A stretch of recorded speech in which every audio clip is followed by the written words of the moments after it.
TV. It is 9 p.m. East Coast time, and we are running a bumper, and we've got something special scheduled for you in just a moment.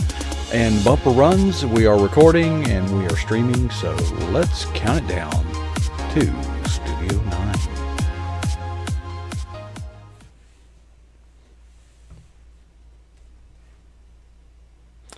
Well, good evening and welcome to pjnet.tv. I'm your host, Coach Prasek. In fact, I'm it for now. Okay. Molly Jo really sends her regrets. She has been unexpectedly ill and not fully recovered, and she sends her regrets tonight. So I thought I would, and we will have a program with Ben Cooper coming up at the bottom of the hour. Thank you, Ben, for standing in for Michelle Medlock-Adams tonight, who, well, is traveling. I thought I would take this opportunity to show you a little bit behind the scenes. I talk about a lot of things, but at this point you haven't seen much, and there's not a lot to see, to be honest. But I wanted to take the opportunity to simply share with you what we're working on behind the scenes. Now, to do this, I am desperately trying to set up quickly video capture, yeah, and screen capture. I'm going to do a screen capture to put me on here. So bear with me a moment, because I'm going to have to try some different things. Okay, I am, and I tell you what, I'm going to run the bumper just for a moment, and we'll be, well, can't do that either. Hey, this is going to be fun. Stand by, folks. This will be interesting. Let me put that right there. I'll run the bumper while capture.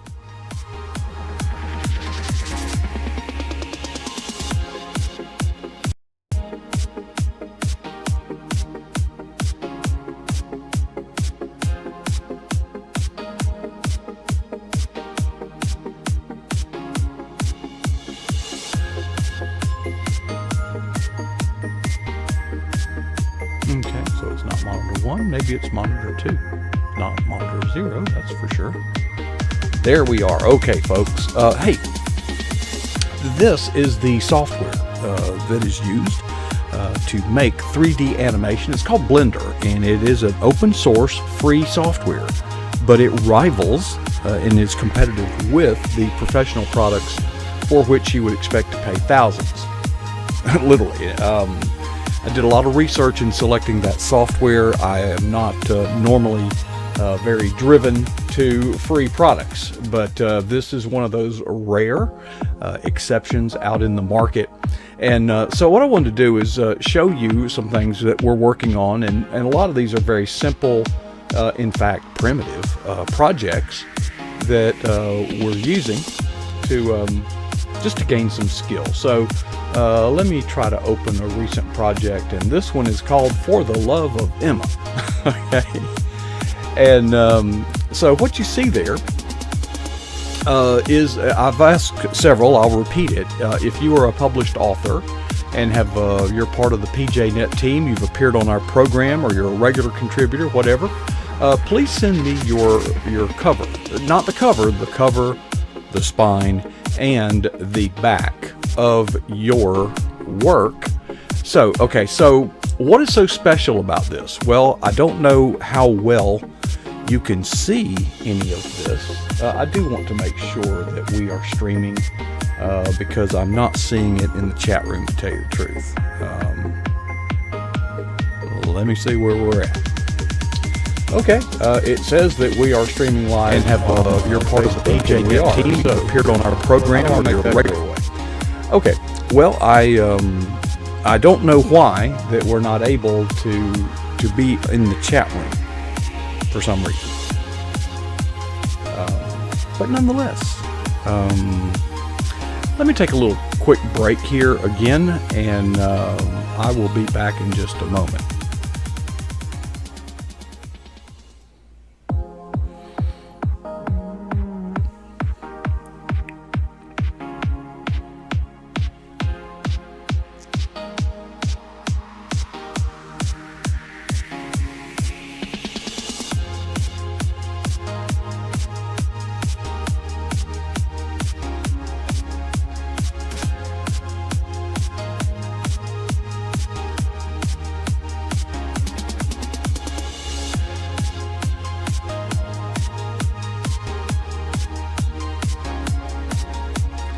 We'll get things set up. Just bear with us, folks. It's going to be an interesting night, as you can tell. Okay. And I'm logging into the console now in our chat room so that our chat room visitors can see us. And I'm about to add the live stream to that. And here we go. And press that and that. And I'm ready to go. Coach Prasek. Okay. So now I'm going to put in. Okay. Just wanted to get us in the chat room. Okay. And there we are. And hopefully. Okay. All right. Well, enough of that bumper. I'm sure you've seen plenty by now.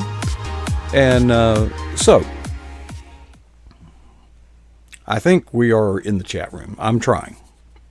Okay. For the rest of you out there, here is the book cover for The Love of Emma. And what's kind of neat about this is it's actually 3D. Now, I don't know if you can tell, but there is actually a reflection on the front cover. It's like it's glossy. I've made the material glossy, and you can actually see the light reflecting. Now, the difference between this and everything else out there is this is 3D. In other words, you can see the front, you can see the side. Can you see the lighting picking up there a little bit?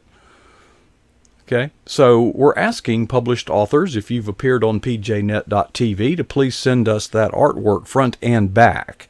And what are we going to do with it? Well, let's look at another one. We've got this one. I haven't finished Del Didway's yet. It doesn't have the shiny cover like it needs to have, but we'll go to that view right there. And I don't have the lighting set up, but as you can tell, we have the spine of the book there and the front. But I don't have the lighting set up in that, so it looks a little mundane. We've got some others. But what I did, what I want to do is these books are going to sit on this easel that I've designed. Now, an easel is a very simple piece of geometry, and until you start trying to put one together and you're not artistically inclined like myself. So this is a basic easel. You say, well, that looks like, okay, well, here's the thing. Okay, so being 3D, we can rotate this, as you can tell, and we can see it from the top, the bottom, and the side. Okay. Now, what I've done through the magic of this software is I have told it that the world pivots right here. So I can take this leg right here of this easel, and I can then rotate that leg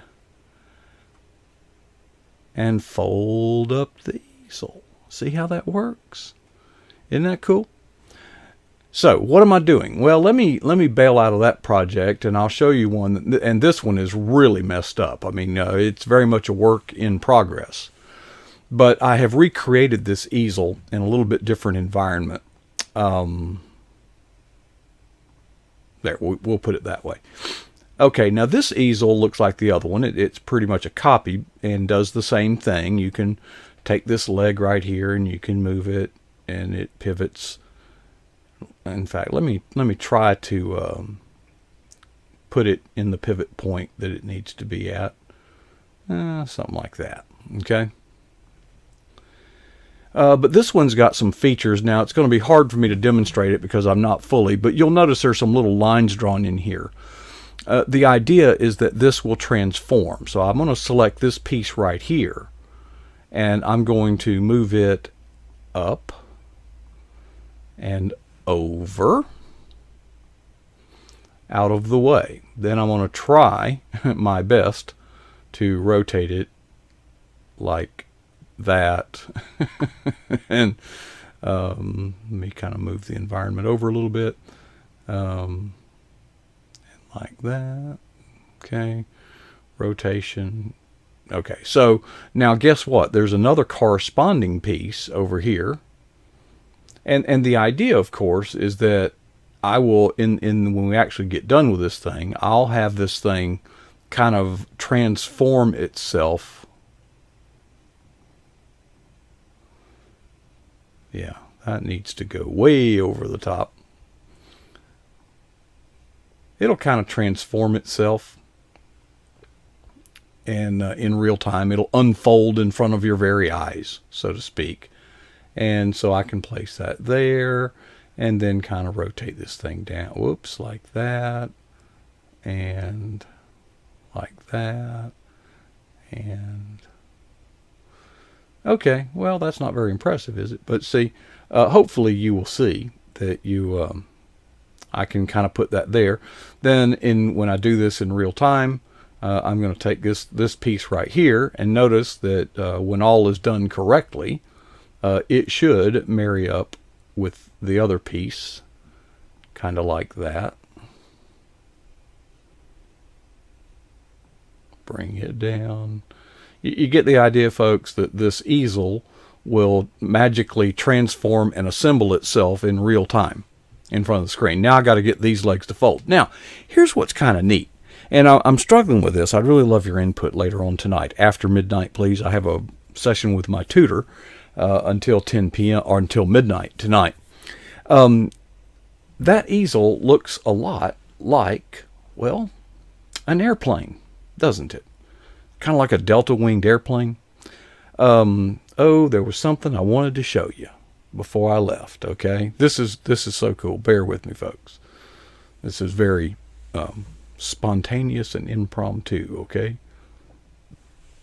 All right, so I'm going to take our just bland old, background here. Where was I? I don't know. Okay. There's something you can do here. This is the default cube that comes in the environment. But what I'm going to do is I'm going to add something. I'm trying to remember how I did this. Okay, I'm going to go to the. Okay, you go here like this, and this is where we do the shading. And what I'm going to do is I'm going to put in. This is what you can do with this stuff. This is absolutely outrageous. I can add a world, a literal, well, not literal, a virtual world. And what I'll do is I'll come down here and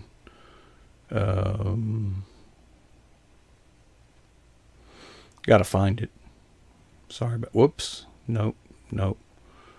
Okay, I'll just have to browse. Folks, you can't see what I'm doing. I'll kind of let you in on it, okay? So let me go find the what I want to show you here. Okay, so I'm going to go, it's in Program Files, Blender, blah, blah, blah, and that version, and I think it's in Projects, and I want to say Book Easel, and that's the plain wood. That's not it.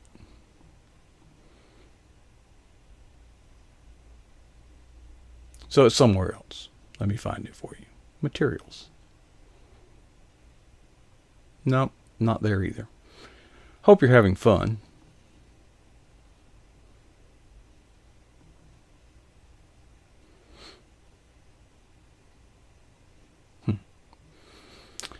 Well, as soon as I find the file, folks, it is really wonderful. And so while I'm looking for that, just bear with me, folks, while here is what I'm looking for. Okay, so I'm going to open this image, okay, and then you kind of connect the dots in a certain way, and it's all very complicated. But what you wind up with, folks, is an unbelievable world, and I'm going to kind of pull this down so you can get a little bit better idea. All right, now I've added this world to it, but watch, I can rotate this and take you for a little tour. Look at that. Isn't that cool as I rotate? Oh, ooh, isn't that? Folks, I don't know if that excites you as much as it does me, but man, I about wet my pants when look at that beautiful home. Look at that. Okay, is that cool or what? Now, this is the technique I'm learning on how to create that kind of stuff. Okay, now there's something I want to show you. And I'm going to have to cue it up.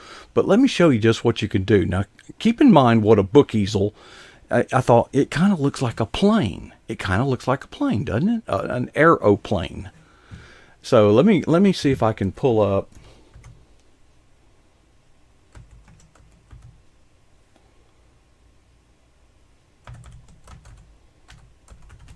A demonstration of what this stuff will do. Okay. And here are my courses. I actually purchased this this set of tutorials, and I was kind of inspired by this Delta Wing aircraft thingy. Okay, and I'm just fascinated beyond belief. Now this is in part 4. Let me show you what you can do. Okay, now imagine a 6-foot high book easel looking kind of like an aircraft, right? And okay, so think about that. And what I'll do is I will here we go. look at So that. we're going to start working on their jet sequence. Look at that. This is the final Now result keep right in here. mind that all And this is animated. this might look None of really this intimidating, exists. but That we've look really at that. Look at that covered little bump. The camera most shape. everything that we need. Can you to imagine perform book this? easels We're gonna flying be through the air, doing a headed for their sequence, so that'll be destination, and something they new. come to rest From in a that technical beautiful perspective, green we've covered most yard that everything we thus saw far. just a moment So ago? for now, it's really just going to be You know, with a house in the background, and then once the easel gets in place, then we can kind of slowly drift the book down into the easel and kind of let it rest, and then you can walk the camera. The camera is actually the equivalent of a drone. Part 1, Part 2, the bouncing ball, the box animation. Do those a couple different times. Go back through, click through the screenshots, blast through them, get some good practice in, and then you'll be ready for this. Does that help? This is the first shot we're going to start building on, working on, and we have a couple different things that we need to start doing. So the book can fly through the air. First up, we're going to build out the environment. All right, well, folks, we're going to do something a little bit different. Ben Cooper is our guest coming up, scheduled at 9:30. But Ben, I know that you're out there. I would welcome you to come join me in the green room, and we will bring you on board, because I just wanted to give everybody a quick look behind the scenes, what we're working on, the end game here, folks. And then go ahead and Ben, don't come in yet. Come to think of it, do not. Because I've got to shut down this studio, and then we will come back with Ben. But first, I've got to kind of reset everything. So go ahead and do that. I'll just jump into my rendered mode right here. So let me do this. Let me sign it off for now, and we will have Ben Cooper come in a little bit early and share what he has for us and with jump into color, and we'll do environment. You know what? I was mistaken, Ben. And then I have a couple HDRIs that are going to also be in the circuit. So I'm going to sign off for now and kind of wait for Ben Cooper to come on in, and he's got some things he wants to share with you, and we'll welcome him. Just let me sign it off here, and we'll be right back as PJNet.TV continues. I'm going to go ahead and go into my render settings here, turn on ambient distance, something like 2 factor, something like 2. We'll do blue.